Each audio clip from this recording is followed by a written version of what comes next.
Okay, you all good? Let's do it. Hello and welcome to the B2C Lead Generation Podcast.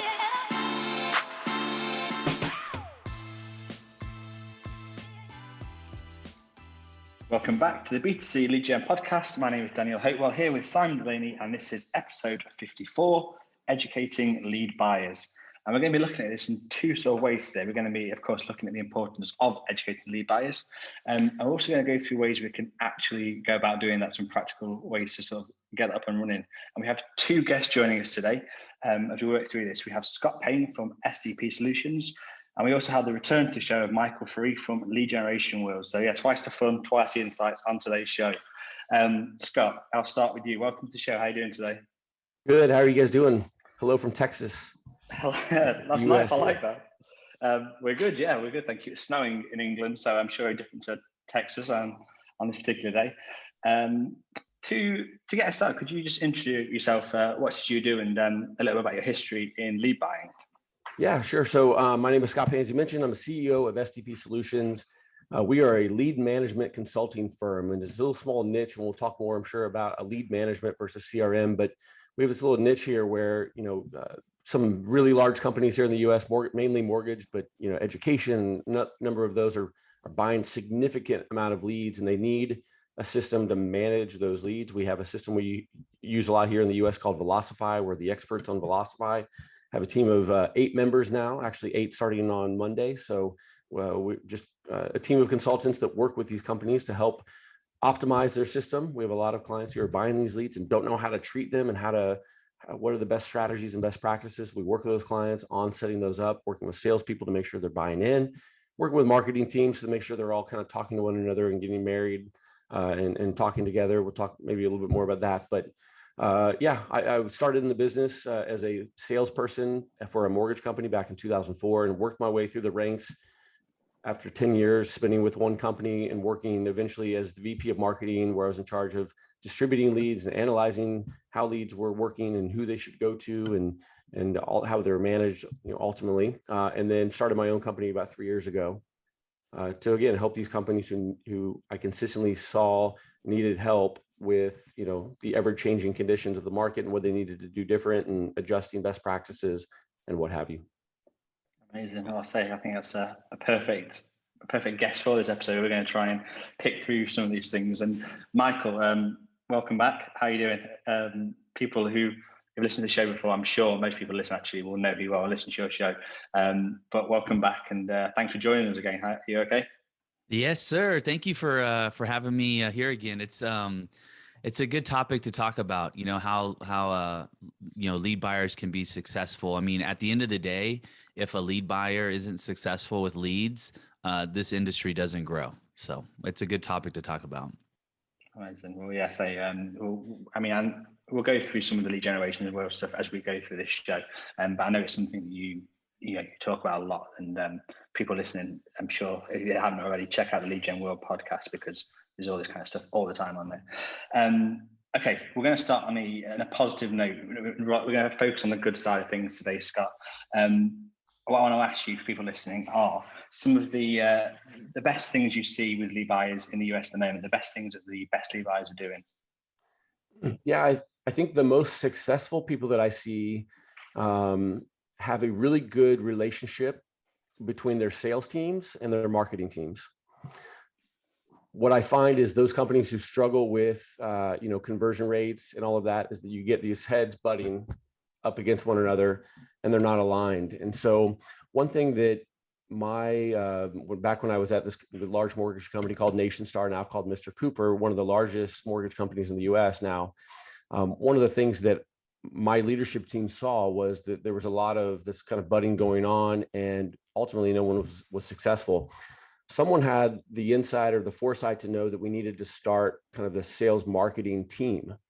And so essentially what they asked me to do, and long story short, I had worked my way up, as I mentioned, and got to spend some time actually in marketing through a management and training program that we had, where we actually cross-train people into different roles so they understood the day in a life of someone. So for example, in mortgage, you have different roles. You have the salesperson that goes to the processor who is processing the loan, goes to underwriting, and there's a kind of these stops along the way. And salespeople used to get really frustrated with processing. Why is my loan not closing fast? Or underwriting, why are they giving me these conditions that are not working? Or marketing, why are the leads so bad? And so someone had the kind of foresight to know that they needed the salespeople who were going to become managers to go through this program of sitting in and actually becoming that role. So I actually, when I went through this program, was a processor for 30 days, literally off the phones, doing a processor role for 30 days. I get to understand what they were up against every day, what challenges they faced, day in the life of. Same thing with underwriting. The third month, everyone got to do something a little different. Some people went to finance. Some people went to HR. I was lucky enough, as fate would have it, to go into the marketing team. And for 30 days, I was in charge of lead distribution. And I got to see firsthand as a salesperson what the marketing team was up against as they were delivering and trying to acquire leads, and understand it's not easy, and understand that the decisions made to distribute those leads aren't easy. And you have to use analytics and you do a number of things. So I had to live that life for 30 days. I got promoted from that, went to run a sales team, did that for about a year and a half. I was training brand new college graduates on how to sell a mortgage, really got to understand that world. And then to kind of lead to the sales marketing team, they said, hey, Scott, you've done sales. You did really good when you were in marketing. Would you be interested in coming and starting a team called our sales marketing team? And what your job, what we think should be, is to sit in between and be the liaison between marketing and sales. When marketing has an issue with sales, instead of going straight to sales and causing the headbutting, we're going to send it to you and you can vet it out. Is it a legitimate concern? Is it something that needs to go to sales right away? Or is it something maybe you can figure out? And then vice versa. When sales has an issue with marketing, rather than going straight to marketing, they'll come to you, you vet it out, determine what actually, and really what it came down to was, here in the US football, I was the quarterback of, a lead. Marketing would get the lead, they give it to me and they'd say, you decide where it goes. We're not going to get involved, you do it. And when sales had an issue with marketing, they'd come to me and vice versa. So I was that quarterback, or I was the mediator, if you will, the referee, I guess is what some people called it. And so I was constantly doing this. And what it ultimately led to, I was in charge of lead distribution and then lead analytics. And again, I was providing data back to both people.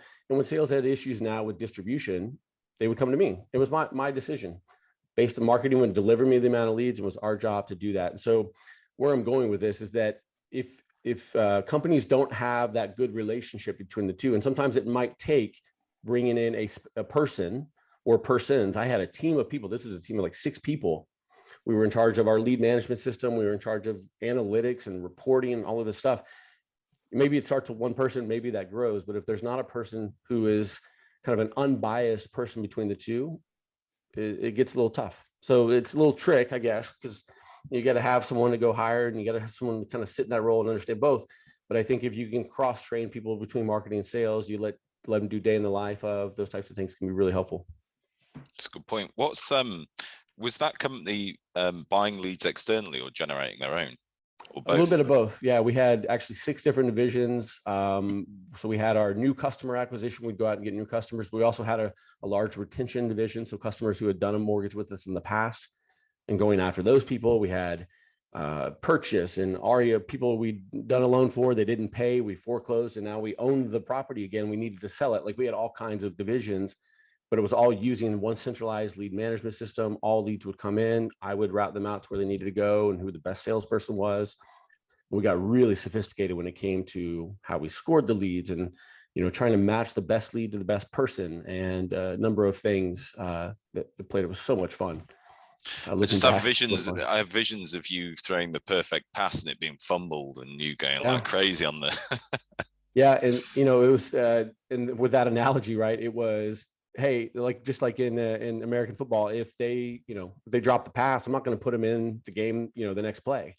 So I was also, it was fun to me looking back. It was definitely tough because I had salespeople who, would get upset when I'd say, hey, sorry, you fumbled it. I had to be the coach to be like, hey, you're not getting the ball again until next quarter. I'm putting you on the bench. I was that guy, but it happens all the time. But same thing with marketing too. Like there were times where it's like, hey, marketing, we sent this direct mail flyer to this person 6 times this month. Like, what are we doing here? And so I it was both ways. It wasn't just sales, but was marketing took it much different when it came from me or my team, because we were the mediator team versus, just sales coming at them, throwing pitchforks and all that stuff right away. It came to us, vetted out, they knew it came to us. They knew it was legit, and kind of went from there. Cool. Hey, can I ask you a question on that same analogy note? When somebody wasn't doing well with certain types of leads, I mean, that's one thing. Are buyers even thinking about that? But you guys did start to think about, hey, Joe over here isn't really doing great with purchase leads. Let's find something else. And you started to specifically deliver leads to specific groups, based on filters and productivity and success. Yeah, we actually had a ranking system, just a 1, 2, and 3 type of ranking system that we did every month. That what I ended up doing was, instead of me or leadership or marketing coming up with the metrics, what I did is I pulled in some of the top loan officers that had been there over a year, salespeople that had been over a year, and I pulled them in a room, and we actually came up with a model together. So that when I went out then to release it at the floor, it was, hey, I didn't make these rules. This is what your peers came up with. These are the metrics that they thought were important. And we had to adjust a little bit, and I had to kind of coach them down certain paths to make sure, let's not give this one so much weight. I think it should be a little less. But for the most part, it was them coming up with it. And so when I went to the salespeople to present it, it was no longer, leadership, they hate us, blah, blah, blah. Hey, these are your peers. These are our top people. This is what they think is best. We used that ranking. I had top 15%, middle 70%, and bottom 15%. And the number of leads they got per day were depending on the rank they were in. And then our lead management system, when the lead came in, this person could now get 10 leads a day. This person could get 8 leads a day, and this person could get 5 leads a day. And you wouldn't believe, it was kind of like a term of like where did I make the team, essentially, and they post the results on the office door, and people come in and they look, did I make the team or whatever. This was happening every month, where I would literally take the rankings and post them outside my office, and the managers would be waiting there to see if where their team stacked up, because this manager knew if they had 1s or 2s, they were good. If they had any 3s, they're like, oh man, we've got to figure this out. We gave, and it just even better was if you were a bottom 3, if you were in the bottom tier, you weren't getting a lot of new leads. So we set up what was called shark tanks, redistribution of leads. So when leads didn't get worked for whatever reason, you got to work on those leads, and you had to like work your way out of that tier 3. You had to really work hard on those to get yourself out of that. But it was such a big deal because managers literally were lined up at my door. Hey, is the rankings out yet? Hey, another hour, give me another hour, just finalize, and then post it on the board. Everyone kind of flocks and sees it, and they're like, I have 2 tier 3 people. What am I going to do? Type thing. But talk about impactful, right? Because now you have the manager buy-in for their team. They understand the impact of being a 3 on the ranking list or what have you, and really what it is to be the 1. And again, the metrics will come up from our sales team. So it wasn't me coming up with this stuff, or it wasn't, rigged in any way. this is what it was. These were the results, and people knew what to do each month to try to get that ranking. We still have actually, but this was one of the reasons we don't use it as much. We have a machine learning product that looks at a lead when it comes in and analyzes its propensity to convert, and then it'll work out like if it's going to a call center, the agents to deliver it to. And the problem is it was the same agents like every time. So we were thinking when we first put it live, right, it's going to be like location, time of the day, someone comes in, blah, blah, blah. And a lead would come in, it'd go like, send to Jenny. Another one would come in, go, send to Jenny. Another one would come in, send to Jenny. We were like, oh no, Jenny's just a really good salesperson. But then, because we had some of the same issues, and then we would do that, through this ranking system, and all of a sudden that top performer became a middle of the road performer because they couldn't handle the volume. And now, and then they weren't calling everything. And so, it was always kind of evolving a little bit because of that. We started to use, like in our system, category caps. So they can only get so many leads per hour, or so many leads per, so many hours. So they weren't constantly just getting everything. We kind of filter its way down through. But we've done stuff as far as it eventually evolved to, like, to your point, like scoring the lead, if you will, like in a way to understand kind of the propensity to close. And then those top leads were the ones that went first to them, versus it was kind of became less about amount of leads versus now quality of lead. And quantity was still important to an extent, but getting the right and best leads to those people and then filtering them down through that way as well worked really well. just on this point, we did a podcast with version 2, Joe there, and some analysis he'd done was the earlier that a salesperson converts a lead, the more successful day they're going to have. Oh my So he gosh, said yeah. it's like clockwork, that if you want a high performing sales team, you need to create fake sales early on, 2-3 dials, and they get it, and the rest of the day their confidence is just sky high. So back when I was running a sales team, there's a I don't know if you guys know of Dale Vermillion, amazing sales trainer in the mortgage world here in the US. Check him out. Amazing person and speaker and all of that. But one of the things I learned from him early on when he was training me back when I was a sales manager years and years ago was that do not allow your sales team to come into the office and check their voicemail. Do not allow them to come in and check their email. Force them to get straight onto the phones and get into their day and get started and get that win. Because the only thing that's on the voicemail is bad news. People are calling to cancel, hey, this isn't working, what have you, and it sets their day up for a failure if they're already starting with a failure. Same thing with emails. There's emails coming in, usually not a lot of good news. Shut those two things off, start your day with sales, get a win, and then to your point, have a great day because you started off with a great start there. Yeah. I really like you hearing you talk about this in this way, the sort of the sports analogy. I'm not sure if you're in Texas or what, but I feel like a cross between marketing as I know it and Friday Night Lights. It's like a really cool combination. The way you sort of analyze it is great. Yeah. Yeah, I'm enjoying it. Michael, I want to bring it around to lead gen world at this moment, and it's something I know that you talk about a lot, and it's something that you believe in, is educating lead buyers. What I kind of want to ask is, we try and do the same on the show to a degree. What I want to ask is, what are the challenges that you come up against in terms of educating them, and also sort of explain to companies they need to understand this stuff as well? I think there's two sort of parts to that. Yeah, I mean, so I was a lead buyer too, and partly that's how I got into this, industry, and why I am relatively passionate about, just like Scott is, about helping people, because it's hard. It's, as a lead buyer, it's hard to navigate this industry, determining who to work with, what companies to work with, what are the processes to put in place to be more effective with those leads that you're buying. All those sorts of things are always like, it's an ongoing thing. It's not like, once I figure it out, I'm done. It's like, no, there's always this optimization of either lead management processes or distribution, or finding the right sources. You're pausing, starting, finding new sources because the volume's all of a sudden gone down over here. But, I don't know who to work with. And then I test companies that say all the same thing, and only one of them may be legitimate. Like it's a hard thing that you're always trying to work. So, starting lead generation world is really in an effort to bring, good companies and good processes together to talk about best practices, and connect these things. And it's uber important that lead buyers are there. Sometimes lead buyers get into a sort of a mode where they just think they know it, and it's their process, and they can't do it really any better, and they just feel like they've got it all figured out.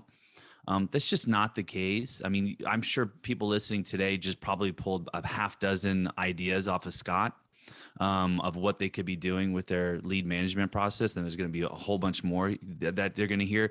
And that's what you get when you go to a conference, especially one that's has a focus like we do to really helping this industry grow through best practices and transparency.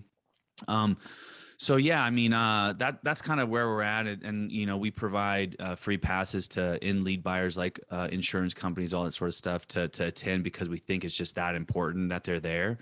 But some of our challenges is really sort of overcoming that, getting those lead buyers there, getting them to understand that, hey, there are new ideas. Hey, lead gen isn't, it doesn't have to be necessarily as hard. There are great companies out there that can help you grow, and they're coming to this show.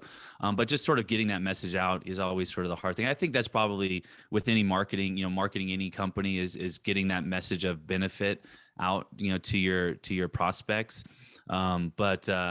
I love what I do. I love connecting, people together and talking, about the industry and all that sort of stuff. So that part's easy.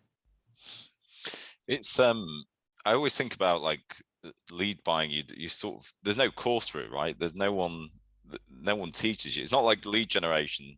It's a crash course. Yeah, if you're a lead generator, you go on Facebook, there's like 50 different people going, give me $5,000, I'll tell you how to do it, or whatever there is. There's nothing like that for lead buyers. And really, if you think about it, you need to understand the entire lead generation process. You need to understand like the middle bit of what happens after the lead's generated and you receive it. And then back to the bit that Scott was talking about, you then need to understand the bit of what, like the sales part, right? Like who's it going to go to and everything else. And so really there's this like entire massive ecosystem around it that needs all this knowledge in it. And what happens is you can only learn it by trial and error. Like there is nothing other than the show, of course. But there is nothing, right? There's not, I can't go on like Google and go like, how do I buy leads? I don't even know, or lead buyers a lot of the time in the UK, it's something we've spoken about. They don't identify themselves. It's just this like individual sitting there, or a little team of people, and they are learning by just constantly making errors. It's a good way to learn, but you don't need to do that when you're starting if you're not like heavily experienced, because people have done all this already. Well, not only that, there's a lot of misunderstanding even of the basic things, like what is a lead? For me, a lead is where a prospect is providing, they're raising their hand in interest in that specific product or service, and then providing consent for you to call them on that product. If they don't provide consent for you to call them, or if they don't actually express interest in your product, if it's that mortgage, I'm sorry, you're not a lead. You're a prospect. You could be a subscriber of an email list. You could be a piece of data, but you're not a lead. I think a lot of times people think data lists or email lists are leads. They're not. In terms of me, they're prospects. They're data. It's just data. And whether you form that data down to targeted marketing campaigns and you do that sort of thing to them, that's great. You can turn those people into leads, but they're not leads. And so that's like the first thing, right? And that's what lead generation world is sort of mission is to globally sort of standardize some of these things. That what is lead gen, what is leads, and then what is lead management, and what are these best practices? How do you properly generate leads? All these sorts of things need to be discussed out in the open, so that when a lead buyer does come in the market and they go, yeah, I want to buy leads, and then somebody comes up and goes, well, I have this list, I'll sell this to you, that they'll know that, no, I don't want that. I want a lead. I want somebody that raised their hand and said, I want this in product from you, and I want you to call me on it. And so I think as well that because what I'll see a lot of people make the mistake is, if it's live, it's a lead, but you can buy co-sponsor leads, I'm calling them leads, co-sponsored data that is live, right? Like that individual has just done something, but all they're doing is, you have a legal right to be able to contact them, but there's like zero interest from them. They have no idea that you're potentially going to contact them. Okay, so it's not a lead, right? It's like a phone book. Well, let me so clarify too. Leads have different qualities. And I'm talking about intent level when I say quality. There's different intent levels. So co-registration lead, or what did you call it? Co-sponsors, not co-registration. Is co-sponsor is, after they fill the registration form in, and they tick a box that said you'll be contacted by our partners, but unless they go into the partners, like de-tick 5,000 of them or whatever, they get sent all that data. So it might go to 60 companies. Well, so if it's like if it's a product, now we're talking about legal things too, like regulations, But if they're filling out a mortgage form for a remortgage or refinance, and they're being sent to a solar company because they own a house and I'm sure they don't have solar, that is one, I think, illegal. But it is here in the U.S. I'm not sure if it is in the UK. but you can't send a lead to somebody that didn't consent to that product or service. Okay, that's not a lead. It's a fraudulent lead is basically what it is. But if you're sending it to a few different mortgage companies, and they know that they're going to be sent to a few different mortgage companies, that's fine. But this is regulatory thing. This gets a little beyond sort of what an actual lead is. But yeah, to your point, yeah, it is different. I mean, co-reg leads, for example. So I'm going through a form because I want to get to a free, I don't know, $100 gift card or something, or whatever it is. And so I'm going, am I interested in this? Yes. Am I interested in insurance? Yes. Am I interested? Yeah. And they fill out a couple. Yes. Those are leads. Are they good leads? No. Are they going to close? No. They're Probably they're like marketing qualified leads, right? They're not marketing really qualified. sales. Yeah. They're not sales qualified. Yeah. But they did check a box saying, yeah, I'm interested in this. And yes, I consent to you contacting me.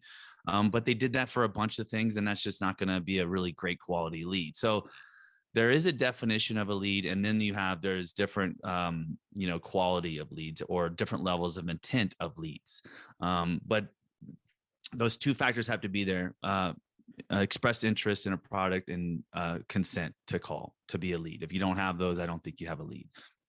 Yeah, just on that point with the consent. So it's the same, obviously, in the UK. You have to have consent, but the point is that you can hide consent in privacy policies and like opt-in tick boxes, right? Like you can legally there is consent, but if you said to that individual, have you just opted into that solar company, they'd be like, I have no idea. Yeah, that's not a lead, right? It's just like we said, it's data sort of thing. It's a problem is what it is. It's a problem that the industry needs to fix. And that's hopefully what the regulatory, bodies are trying to do as well, because there's no consumer out there that wants to get a bunch of calls from companies they aren't aware of. It's just not going to work for anybody. It's in the best interest of the publisher. It's in the best interest of the brand, of the lead buyer, to have clear transparency as to what's going to happen. And the consumer has clear transparency into what's going to happen. We all win when that happens. The consumer wins. They go, yeah, I know that this guy's going to call me. And maybe even 3 companies. Yes, these 3 companies are going to call me about this remortgage. And I know that I'm going to expect their phone calls. Now the lead buyer, the brand has probably a better opportunity to actually get a hold of the prospect, because now they know that they're going to call. And now I'm going to have more success with it as a lead buyer. I may even close the leads, and now I'm going to buy more leads from the lead generator. So it all works for everybody.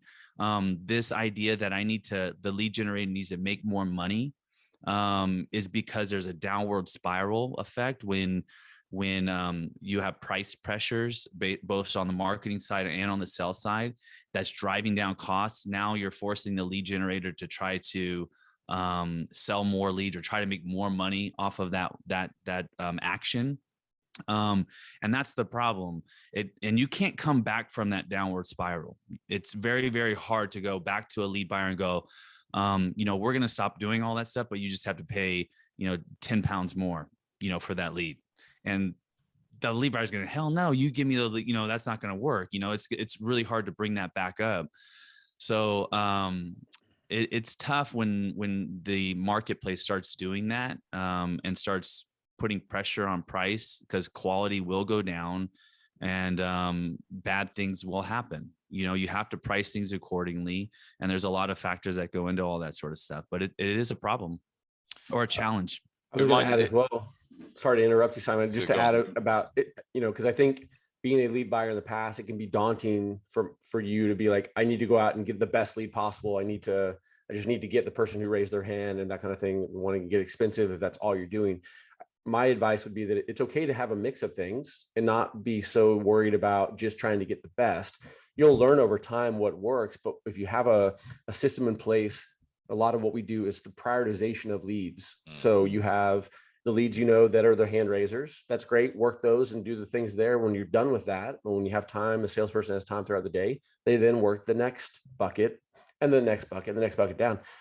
You can have different distribution strategies. Maybe it's, I'm not going to distribute these out to my people because they're going to call them. They're going to say, oh, they weren't even interested. But maybe I put it into a in Velocify, our lead management platform that we use a lot, we put it into this, what we call the Shark Tank, where if you want stuff to call, you can press a button. Now, you know what you're getting when you press a button to get this lead. It's called Get Lead, and you go out and get this lead and call it. Or maybe we give you a list where you can preview the data and you can decide and cherry pick the ones that you want to call. Maybe there's a certain location that you were born in and you like that area and what have you. And so it just connects with you. Even though they didn't raise your hand, maybe you'll do a better job selling that. And so I think it's not to have the mindset of trying to find the best. To your point earlier, Simon, about you'll learn over time and you'll learn what works and what doesn't for your organization, but not to be in that mindset of I have to go out and find the best hand raisers ever. Let's get a little bit of everything and we can work it into our strategy the right way with very clear expectations to salespeople that, hey, these aren't the best leads possible. We know that. We didn't go out and we're not pretending they are, but here's our plan. And here's our ideas of how you can still call those and work those leads without being, expecting that you're going to close a deal every time. Like there's some nurturing that needs to happen with that. That's my experience of working with like some dialer managers that I don't know, they've got like 50 salespeople and you can't give them all like $50 leads or £30 leads or whatever. You've got to like count on the skill, the time of the day, the data available, everything else. So there's definitely going to be times where or all of them get a mix effectively is what usually happens. And you'll know this better than anyone. They create a blend of data, and then within that, they've got like an ROI that it needs to hit. So they're looking at conversion rates within it. I think some of it though could be better, and the levels of intent or consent behind it. So there's like the difference between, we talked about co-reg leads. Let's imagine that became like the bottom viable type of data versus list data. So there is still some intent, but it's like not a huge amount, but it's better than like a completely cold list, for example. Yep. Yeah. And part of what we do a lot of is kind of, okay, you're probably not a lead buyer now, but let's start either tracking your intent down the road. So in the US, we'll use email opens and click data to know, are they engaged with the content we're sending them? So that could raise the score and what we do with that lead in the future. But also, if I do get the person on the phone, maybe they're not a buyer now, but collecting as much information from them over the phone and saying, great, I know you're not interested in the next 6 months. That's totally fine. But you've collected enough data that you can now use that for the future. You might say in 6 months, is it time to follow up with them based on what they said? Or maybe they gave us the wrong answers to a bunch of stuff and they're not a fit for us. So maybe we don't ever waste time calling them again. We actually just continue to email them until they start engaging with content. So using as much data, because you're not going to get data from these customers up front, but if you have a good conversation and you collect it and save it, and now you have that and you're able to score it down the road, can be more useful than just having, again, this list of people who's like, we bought them 6 months ago, we don't know their story, we did a good job of collecting their information over the phone, tracked it, saved it, and went down the line from there. I think it comes back to your point as well of like sales and marketing being able to work really close together, because within that data, so whether or not it's going into a dialer or like the marketing qualified leads, you're putting them into marketing. I always think that, and we've done a podcast on this before about progressive profiling. So find out more about these individuals. What are the pain points they're suffering? If it's like a co-reg lead, or even if it's something, are they even like a homeowner if you've got a mortgage product? Is there, are they going to be moving house soon? And yes, you're not going to be getting like, 50% open rates and 50% of the people clicking, but you are going to start to see like engagement, and there's going to be people that will tell you things, and there's going to be like messages that resonates like suddenly with people. But if you just put leads into a sales function, all of that is like completely missed. And that's 100% what we see in the UK is like, if it goes to a marketing team, is email only. And that'd be, they don't buy telephone based leads as well. If it's got a telephone number, it goes to a sales team and they sit calling it, and anything that comes out of that, they only convert 15%. The other 85% just get thrown. They'll put it on a 3-month dialing cycle and then it's gone forever.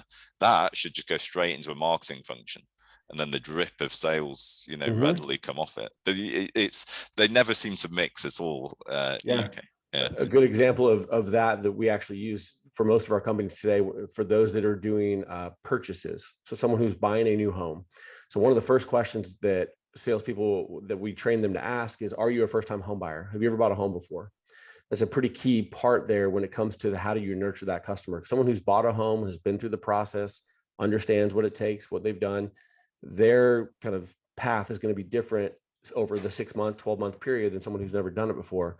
So what we work with clients on is that if we are at least able to collect that data point before they hang up the phone, we're able to grab that.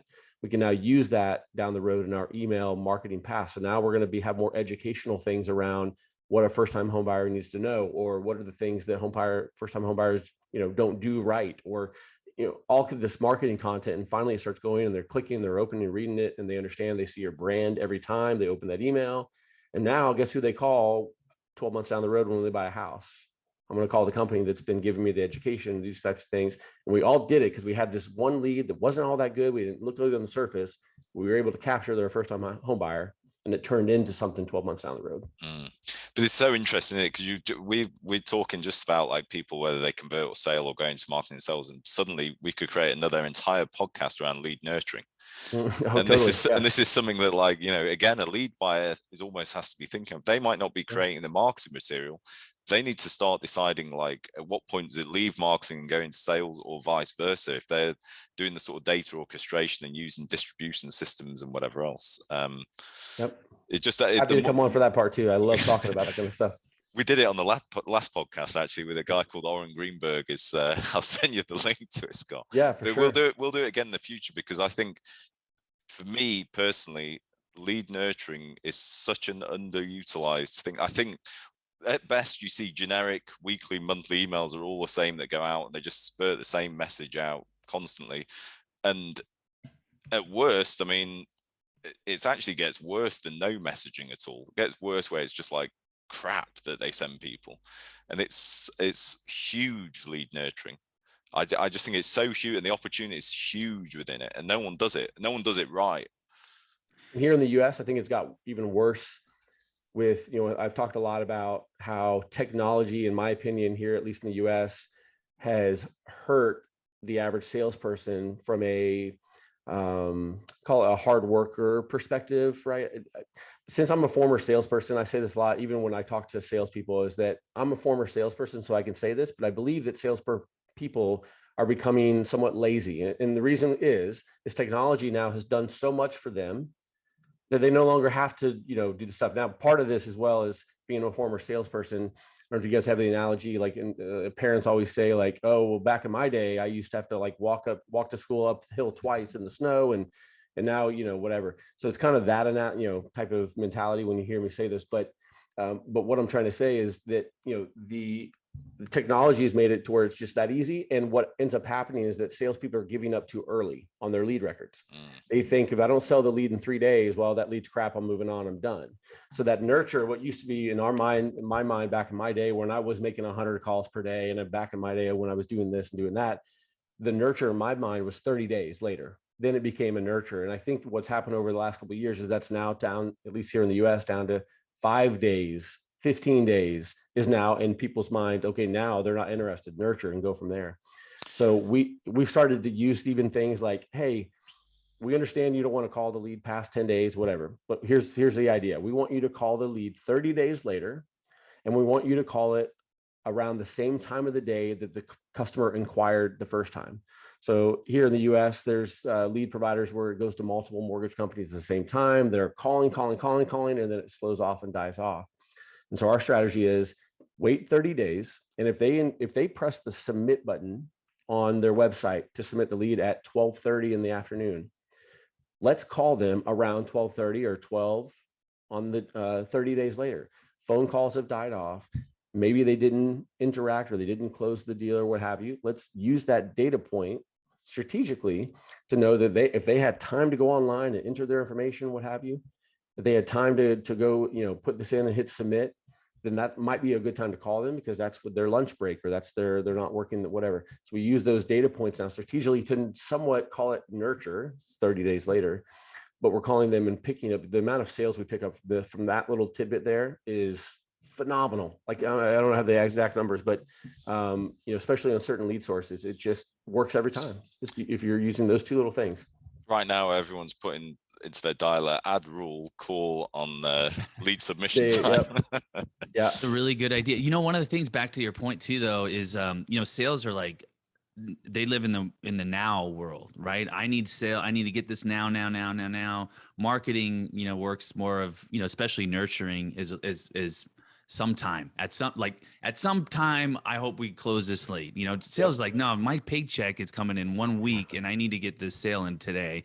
And everybody knows that a lead has a curve that goes from when they fill out the lead, very high likelihood they're going to close if you get a hold of them, and it just starts to tail off every day, every hour, every day, month that goes on. So salespeople know that. I'm curious to know, Scott, what the general process is like from lead received to, I don't know, 3 months. Like, what is it like? How many calls first day, and how, if you don't mind, like, I know it's different, but I'm just kind of curious. Yeah. So, our best practices, and again, all based on lead source, right? So we're looking at what type of intent was it? Was it someone who raised their hand? Was it someone who submitted? Someone who goes and types their information online and hits submit? That's really high intent. And we want to be the first person to call them. That is the most critical component of lead conversion. Is the first person who calls them and gets them on the phone first is going to win the majority of the time. So in Velocify, the system we use a mechanism of distribution called shotgun distribution, where we are notifying multiple salespeople at the same time and saying, hey, there's a lead available. Are you available to take it? And if they're available to take it, they press a button, their phone rings, they pick it up. They now hear dialing out to the customer. And within 5 to 10 seconds from the customer hitting submit, their phone's now ringing with the salesperson from our team on the phone. And we're calling them to get on the phone right away, because we want to be the first. We don't want to be second, third, because if we're second, third, someone's already called them, they're now on the other line. Our call is going to go to voicemail. And then to your point, it's going to go down over time. So that's the first key component. Then we're going to use a model. Maybe you call an hour later, 30 minutes later, because again, you're thinking they just went through this round of calls that happened when they hit submit. Let's let it die off for a second and then call an hour later, and maybe we'll pick up one there. And then usually we'll wait another 3 or 4 hours. So typically day one of a high intent lead, we're calling 3 times. And email's gone out. Text message maybe. Exactly. Yeah. So yeah, good point. So, but this is typically automated. So our salespeople, we set it up that as soon as I say I called it their first time and they didn't answer, we're going to automatically send an SMS to the customer from the loan officer that says, hey, I just tried reaching out to you, what have you, right? And same thing with an email. One other little nugget that we've started to do and seen some success with is to actually, you can send the SMS right away when you make the first call, but you actually want to be the last SMS message they get of the day. Because if they get all of these messages throughout the day, if you think about an iPhone or a phone, right, and the messages, it goes in most recent to oldest. And so one of the things, the little tricks I use is simply a message that says, tired of all the calls yet? ? And that's the last message they get before the end of the day. I'm imagining people at like 11:59 woken up in bed like, something wrong with mum. gotta take time zone and all that. Yeah, but you want to, as close as you can to the end of the day. Tired of the calls yet? Here, I'll make it easy for you. Click this link and it'll teach you more about whatever. It's just a general thing. So, so to your point, so it's usually about 3 calls a day. The first day, 2 SMS messages, 1 right away, 1 towards the end of the day, and then an email. 1 or 2 emails on day 1, depending on, but you don't want to be too crazy there. I see email more as kind of that nurture-ish type thing. Nowadays, SMS is that kind of key one. Day 2, it's going to be a call or 2. Typically what we do is we say, now let's use that date and time area there, because most people are going to have the rules set to be 24 hours later. So called it at noon, call it 24 hours later. So we actually set up our systems to call 23 and a half hours later. So it calls at 11:30. Back to I didn't just go online and hit submit right away. I went and did some research. I'm looking through, I typed in my information, then I hit submit. So I actually was available 30 minutes prior. And again, most people are just constantly on this 24-hour clock of doing things. So it could be 23 hours later, 23 and a half hours later, 23 and 45 minutes, whatever it is, but get in front of those people who are going to be calling at noon in that example. Make that call again 4 hours later, SMS, email along the way, etc. And then I would say, day 3, day 4, day 5, everyone does it a little bit different in how they do it. But kind of get to the point I was mentioning about day 30 is that making sure that we wait. So after day 5, maybe you wait another 10 days, let 10 days go by, 7 days go by, let some type of period go by to try to get back to not only the time of day that they inquired, but the day of the week that they inquired, because maybe they're off on certain days, or maybe their lunch breaks on certain days are different. But try to get it back to that same 2 weeks later, around the same day that they originally acquired in the same time, to make yet another call. And then at that point, you can decide what to do from there. We for some clients will look at now the lead score at that moment and decide what do we want to do next. Lead score, as I mentioned earlier, with email opens and clicks. So we're tracking, are they opening these emails, or have they, responded to an SMS or what have you? We're now using that to decide, do we want to use more human capital to call these leads? And if they haven't opened an email and they haven't done, the score of the lead originally wasn't what we thought it would be or what we wanted it to be, then we automatically, after that day 15 attempt, kick it off into go to nurture land and go down the road there. But if the score is high, they've opened an email, maybe they clicked on the link, we're going to call them 2 more times. And we're going to call them on day 20 and on day 30, something to that effect, so that we're still engaged with those customers. We're not going to give up on those quite as easily if we know they've opened or clicked on the link in the email. Does that help? That was great. In the UK, and I think mainly across the rest of the EU, like leads are only sold one time. Like we don't, there's a couple of things I know. We've got a couple of clients, one who does, is it boiler installation? I think they'll feed it out to like 3 different engineers or whoever it's going to that are nearest. I know a couple of other people. There's some of the big lead generators that in some verticals or some scenarios where they can all do it, but generally it's 1 lead, 1 client, done. Yep. So in that case, we have that as well. And what I would say is you want to have a really defined strategy still, even though you're not competing against other people, because you don't want them to continue to go online and find someone else online. Because they're like, I haven't heard from this client yet. I expected to get a call. I haven't heard back.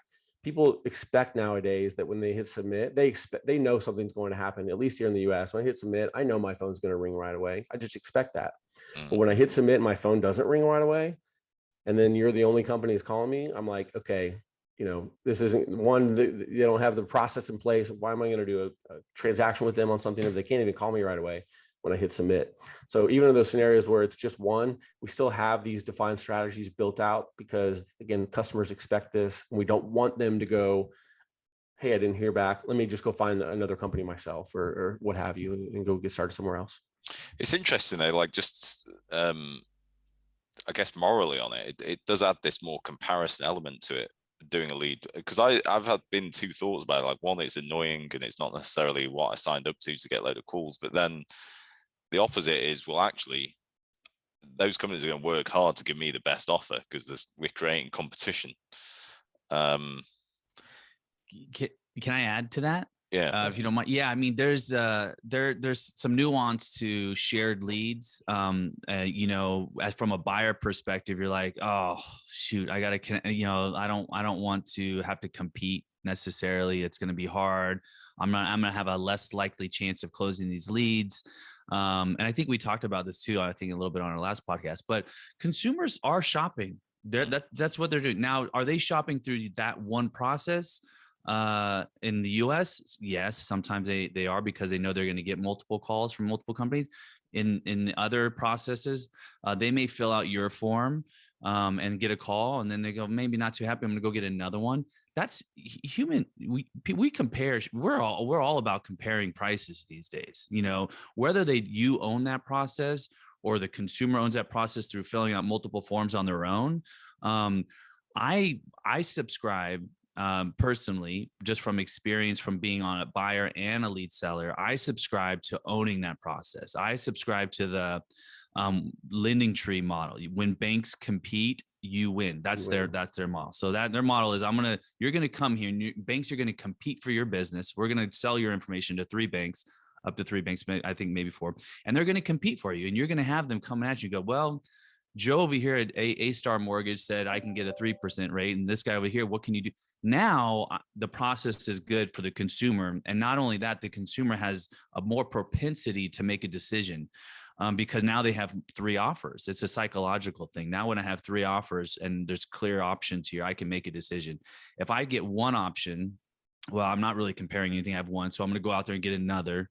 Well, that one really wasn't that great.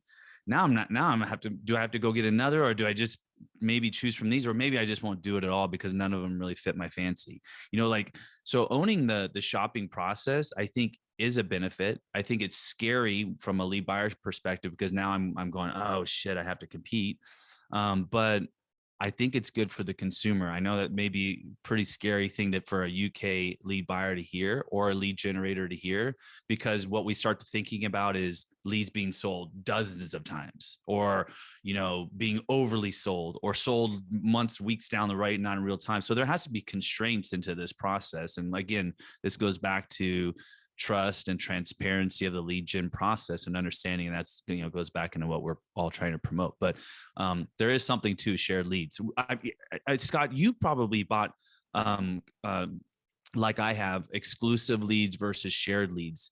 What was your difference in conversion rate and price and cost per sale from those two? Because obviously an exclusive lead is more expensive than a shared lead. Did it back out to be better? I think it depended on the technology we had in place, right? Because if you're on the shared model, you have to be really precise with your salespeople. You have to call within the 5. So you have to be that first person to call. All of those things become really, really important. So it depends on if you have that technology in place, or something like it, if you're going to compete, or have at least, just some type of strategy that's going to try to, again, compete or against these other people who are doing it. I mean, we have companies we work with who are literally trying to shave off milliseconds off of their call time, because that's become this way on the shared lead model. So to your point, exclusive is more expensive, and so which is great, and maybe speed isn't as important there, but it does now come down to quality and really having good salespeople who are good at building rapport, and you're taking a good survey of the customer when you're talking to them, and you're just doing a really good job on that sales process up front, and you have really good salespeople to where they're not going to, in Mike's example, go out and say, well, maybe I should get another offer, maybe I should talk to them, or maybe I won't do it. If your salespeople are good enough to handle that customer and build a rapport, and there's no option for them other than to do this and go. So I would just say, from my experience, is that we've seen shifts in that over time, where we have brand new salespeople, so maybe we can't do the exclusive model. We need to go to or we have, technology in place to do these types of things. From an overall conversion rate, really also comes down to, the price, right? Because some people are just going to look at rate, and in the mortgage world, and it's not always about rate, it's about benefit and other things. And again, that comes back to the sales side of thing. And are they allowing the customer to think about rate, or are they just focusing on benefits for the customer when it comes to the mortgage, and why you should work with me and no one else, those types of things. So I'm not answering your question specifically with actual results. No. Well, I guess what I was trying to say was, like, it always, and we talk about this too, Simon, it's not about conversion rate and all this sort of stuff and price of the lead and all this, and it's about cost per sale, right? What did it cost me for that lead to close? And sometimes I think one could argue that the difference between an exclusive lead and a shared lead isn't, when we look at just cost per sale, isn't always that significant. That cost per sale for an exclusive lead, even though I paid, let's just say, 50 pounds for it versus a shared, 30-pound lead, the cost per sale may not be so significantly different. Yeah. Do you know what it reminds me of? This is something we've spoken about a lot, Michael, is our lead buyers more mature in the US compared to like the UK or the EU? And I wonder if that competition that's created by shared leads has almost forced that additional experience and maturity. And it's actually, it's not because it's happened for longer or lead gen is different. It's actually, there's a different buying system. And so if you're not like hot on it, like you were mentioning, of, it's 10% conversion on exclusive or 20% on exclusive, and it could be 10% on shared. But, if you're not doing the right things, then it's going to be 3% on shared, and you're absolutely screwed. Yeah.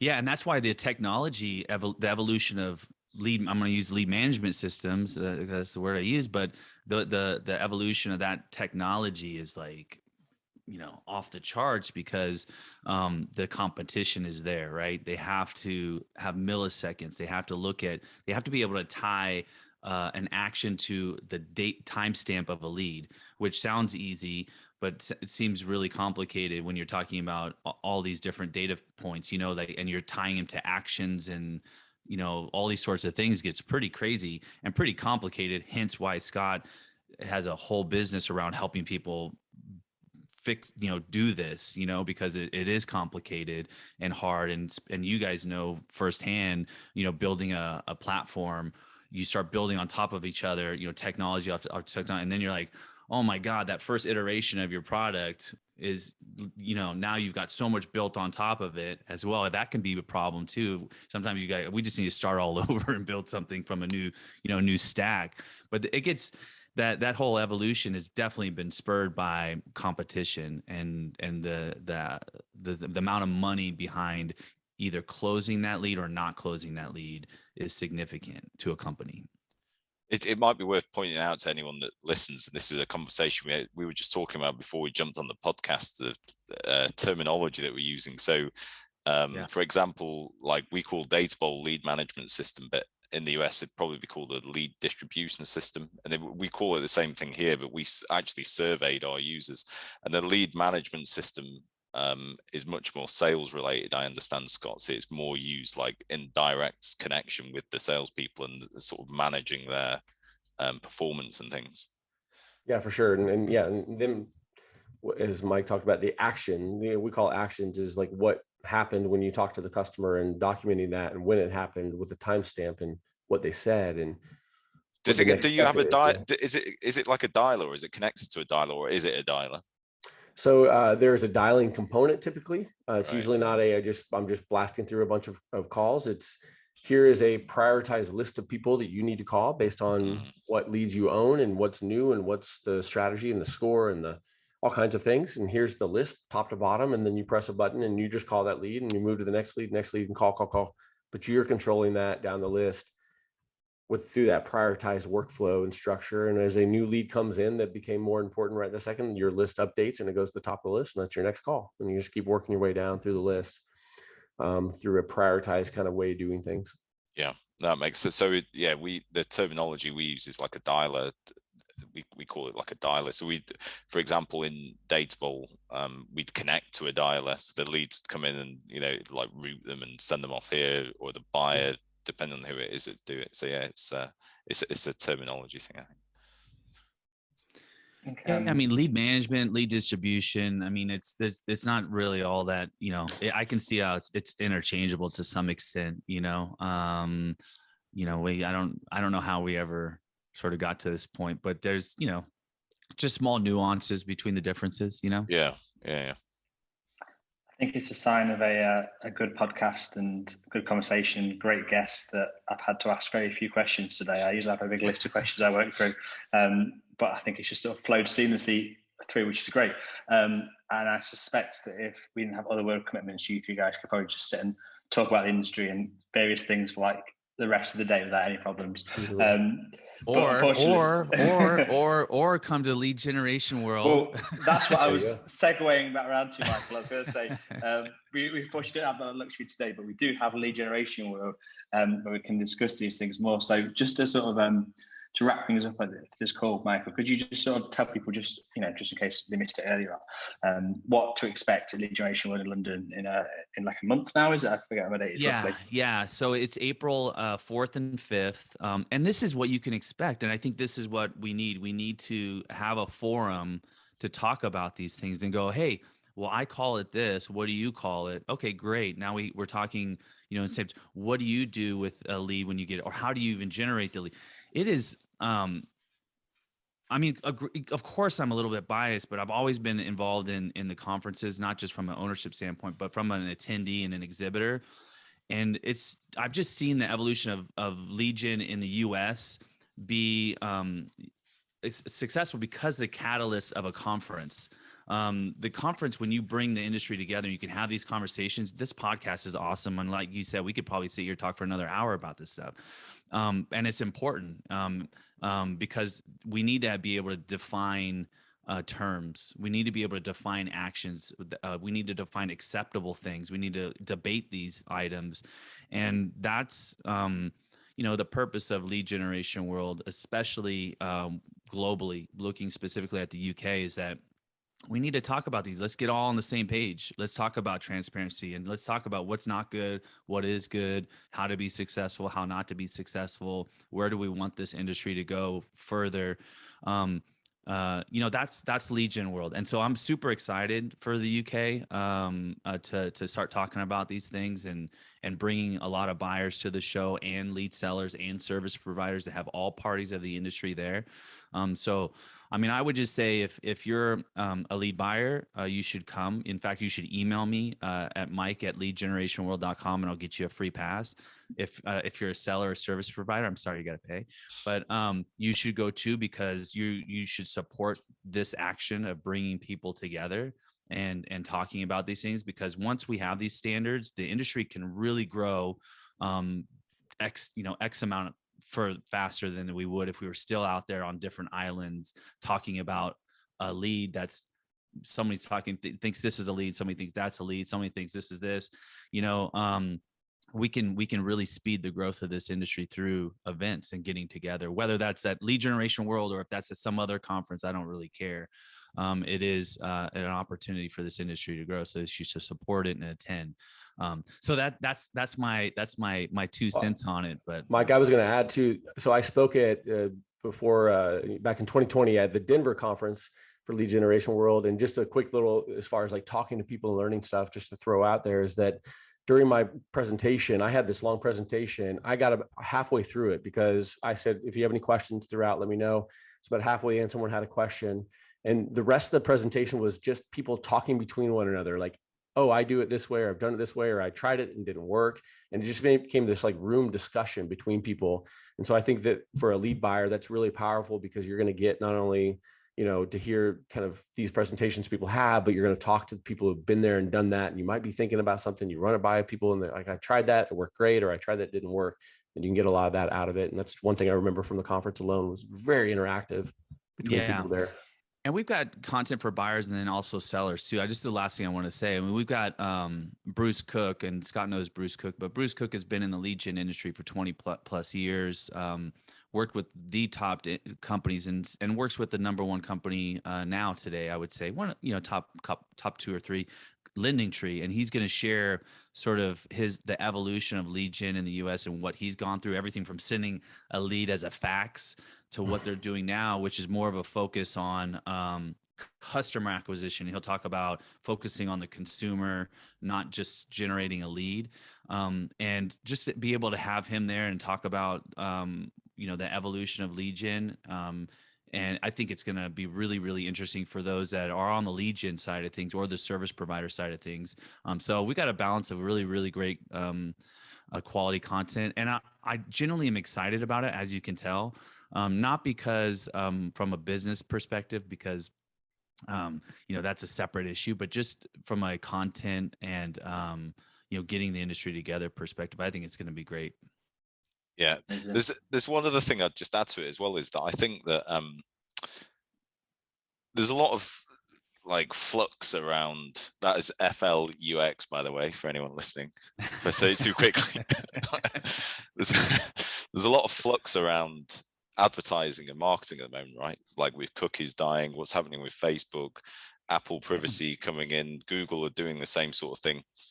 And brands especially are recognizing that they need to create direct connections with their consumers or their prospects. And so we're talking outside of like the traditional lead gen space here, right? Which is, we have Scott, we were talking about mortgages, and we talked about insurance and loans, but there's a whole world out there, like broadband, mobiles, every sort of consumer facet you can think of. And whether it's marketing qualified leads or sales qualified leads, and they're going to a call center or email or SMS or whatever, the reality is lead gen is going to start to become the way that these brands connect with people. because they need their data, and their data is going to become harder and harder to gain, because you can't like drop a cookie on someone and just follow them repeatedly. It never worked anyway. We all know that. That's why we all know lead gen works. All these pragmatic exchanges is, you know, a bit of a fugazi around advertising and just splashing dollars everywhere. So the way I see it as well is that lead gen world, if it becomes you know, a much bigger entity around the whole of this lead gen, which is a potentially coming tsunami of the way that brands want to connect with people. With, you know, it's like the origination point of that. I could see that happening in the future, because I can't see how else these brands can connect with people. It's a really good point. I mean, what's the gaining demographic or data on a consumer is getting much harder, and retargeting. The only way we're getting is if they give it to you. How do they do that? Through a form, call, text, yeah. Lead gen. Amazing. I feel like that's a nice punctuation point, exclamation mark to end that on, Simon. Scott, thank you so much for joining us on the show. It's been amazing. We'll definitely get you back again, and we'll cover something else, because I've no doubt there's loads of things you want to talk about. And Mike, can't wait to see you and meet you in person finally in London in a month or so. And for anyone listening who happens to hear us before then, we're going to be taking the podcast there. We're going to be talking to people. We're going to be having a camera rolling and recording loads. So pop by our stand, and we'll have another rolling conversation about lead gen and keep it going. That was episode 54, Educating Lead Buyers. Thanks for listening to the B2C Lead Generation podcast. Be sure to hit subscribe to hear more from those at the very cutting edge of the lead gen world.